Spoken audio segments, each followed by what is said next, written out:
Today, we're going to get into a really provocative idea that there's no such thing as a good family. We'll be digging into the arguments from Nihan Kaya's book, Ile Yokdor.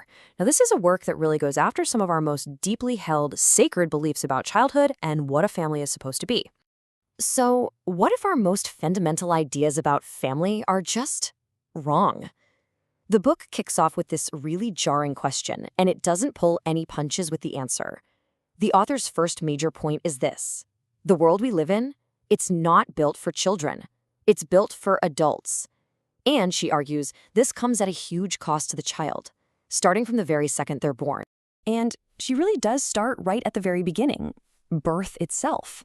The argument here is that even this first experience, this entry into the world, isn't designed for what's best for the mother or the baby. Nope. It's designed for what's most convenient for the adults involved. And here's a really clear kind of crazy example she gives: the standard hospital birth position. Think about it. Lying on your back actually works against gravity. It makes the whole process harder. So why on earth is it the default? Well, the book's answer is pretty blunt. It's not because it's better for mom or baby. It's because it's just plain easier and more convenient for the doctor. So this theme of adult convenience being prioritized over a child's needs, well, it leads us right into one of the book's biggest targets: the myth of the self-sacrificing mother. You know, this ideal we all have of the mother who gives everything for her child. The author argues that this isn't some eternal biological truth. It's actually a pretty recent invention, and one that can be used to control people. And because this idea of a mother's sacrifice is treated as something, well, sacred, it creates this powerful taboo. The author calls it a wall of silence. It basically stops us from ever really questioning or criticizing what parents do. It's like their behavior is just off limits. Now, to tear down that wall, the author brings up some pretty dark history. For centuries, if you were wealthy, you just hire a wet nurse. And these women had a horrifying nickname: angel makers. Why? Because so many infants died in their care. And parents knew this, but it was just more convenient. And then there's swaddling, wrapping a baby up so tightly they can't move, sometimes for up to 18 hours a day, just so the adults weren't bothered. So what's the takeaway here? It's that these practices, which were totally normal for a very long time, completely shatter our modern idea of the endlessly devoted, selfless mother. It makes you realize that maybe this ideal isn't some deep biological truth, but something our society made up pretty recently. Okay, so after taking apart the role of the parent, the author completely flips the perspective and looks at what a child is supposed to owe their parents. And what she says here is really going to challenge some people. The logic is simple, but it hits hard.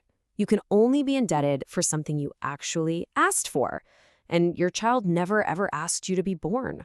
From this angle, the whole idea that kids owe their parents this lifelong debt for being raised, it just falls apart. It's a flawed premise from the get-go. To really drive this home, she uses this powerful little thought experiment. Imagine this: you find an abandoned child. You take them in, you raise them. We'd all agree that's just a decent, humane thing to do, right? It's your basic human duty. Okay, so now imagine turning to that child years later and saying, "You owe me everything for saving you." That sounds monstrous, doesn't it? So here's the kicker. Why is that same logic, that same demand for repayment, considered perfectly normal when we apply it to our own children, the ones we made a conscious choice to bring into the world? This all builds to what is really the psychological core of the book's entire argument. The author takes a look at a really foundational story, the sacrifice of Abraham, and offers a completely different interpretation to explain where what she calls the sacrificed inner child comes from. So we all know the traditional take. It's a profound test of Abraham's faith in God. But the author says, wait a minute, let's look at this from the kid's point of view.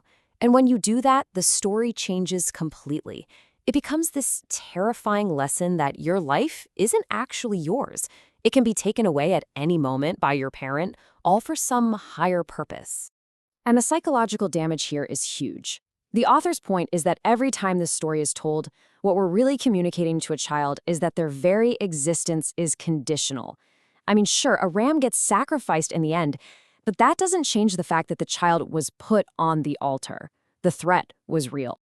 So for the author, this is way more than just a story. It's the cultural blueprint for how we teach children to bury their true selves. This is what creates the sacrificed inner child, An adult who walks around believing that their own needs, their own soul, has to be pushed down for the sake of everyone else, whether it's their parents, society, or God. So, if our whole society is built on this foundation of sacrifice, what do we do about it? How do we heal? Well, the book circles back to that wall of silence we talked about and proposes a way forward that is definitely controversial, but she argues absolutely necessary. You know, so many adults just can't bring themselves to criticize their parents. They'll explain away all sorts of harmful stuff by saying, oh, but they did their best, or they meant well, and the author points out this strange double standard. It's totally okay to be angry at the world, at society, even at God. But being angry at your parents, the people who gave you your very first wounds, that's the one thing that's forbidden. So she completely reframes that forbidden anger. She gives it a new name, healing pain. It's the anger you feel when you finally start confronting the hurts from your childhood. And it's not betrayal, it's not being ungrateful.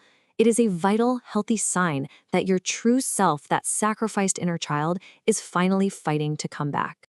And that's the final, powerful idea the book leaves us with. It's not about easy answers, it's about a challenge. What would actually change if we started speaking these unspoken rules of family out loud? The suggestion is that true healing, both for us as individuals and maybe for all of society, can only start when we finally get the courage to talk about the things we're not supposed to talk about and to question the things we're told are sacred.